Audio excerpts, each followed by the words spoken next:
Welcome to Standard Chartered Money Insights, a podcast series by Standard Chartered Bank that brings you market views and insights on the go.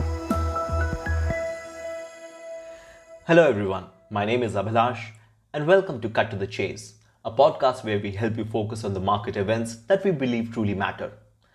It was a mixed start to the week for equity markets. S&P 500 fell 0.4%, led by technology sector as investors continue to wait for the CPI data later this week. However, European stocks rose around 0.8% after Centix investor confidence data climbed more than expected to a level of 16.6 versus 14.9 in January. In Asia, Shanghai Composite rose nearly 2% as Chinese markets came back from a week-long break. From a policy perspective, overnight, ECB President Lagarde addressed European Parliament and highlighted that any adjustment to monetary policy would likely be gradual. This, of course, comes after a surprise hawkish turn from ECB last week, where it indicated its willingness to hike rates this year for the first time since 2011.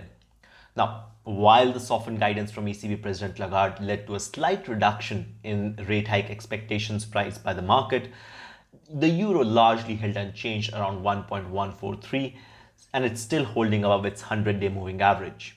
This week, we have 6 more ECB speakers who are lined up to speak at various events, and so investors would be closely watching them for further clues around ECB's future course of action.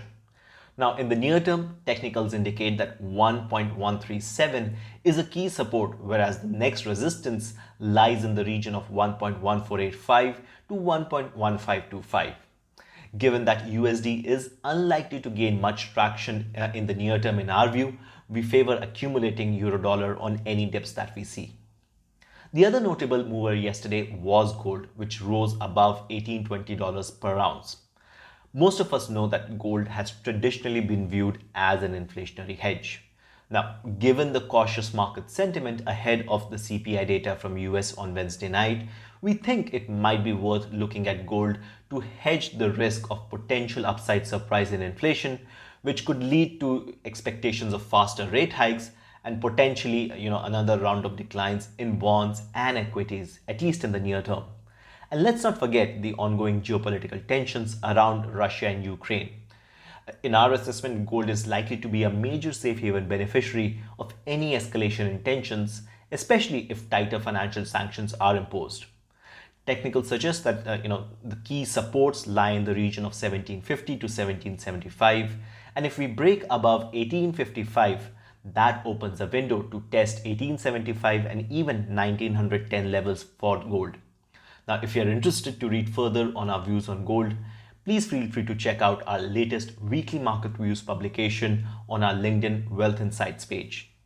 That's all from me for today. And if you enjoyed this podcast, please don't forget to rate and like it. Thanks for listening and wish you a very happy trading day ahead. Thank you for listening to Standard Chartered Money Insights, a podcast series by Standard Chartered Bank. For more details on the latest market insights, subscribe to Standard Chartered Money Insights.